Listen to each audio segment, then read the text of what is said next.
text, Acts 8, 4-8. The narrative opens in the wake of scattering. What appeared as disruption becomes the very means by which the message advances. Those who were dispersed did not carry silence with them. They carried the word. The movement that began in Jerusalem was not confined to a city, nor restrained by opposition. Instead, it spread through the very forces that seemed to threaten it. Therefore, they that were scattered abroad went everywhere preaching the word. This scattering is not accidental.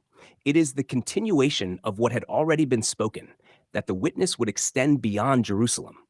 The dispersion becomes the vehicle of fulfillment. What men intended for suppression becomes the instrument of proclamation. The word is not bound. It travels with those who have received it. Wherever they go, the message goes, because it is no longer external to them. It is within them.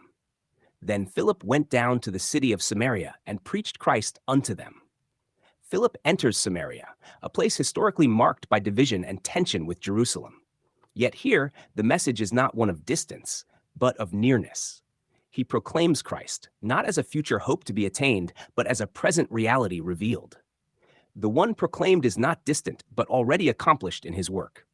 The announcement is not centered on what must still be achieved, but on what has been fulfilled.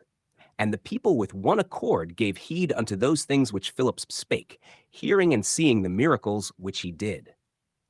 The response is unified. They give heed, not through compulsion, but through revelation. The hearing and the seeing come together. The signs do not stand alone. They testify to the reality of what has already been established. The miracles are not ends in themselves, but witnesses. They point to the authority of the message and the completeness of what has been accomplished. For unclean spirits, crying with loud voice, came out of many that were possessed with them.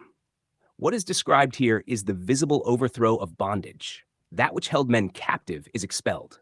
The loud cry signals the end of its hold. Authority is demonstrated, not gradually, but decisively. The presence of Christ, as proclaimed, brings with it the end of what once dominated. And many taken with palsies, and that were lame, were healed. Restoration accompanies this proclamation. What was broken is made whole. What was immobile is brought into movement. These healings are not isolated acts of compassion alone. They are signs of a greater reality, the arrival of wholeness where there had been lack. The condition of the body reflects a deeper transformation taking place. And there was great joy in that city. The result is joy, great joy, not partial, not restrained, but abundant.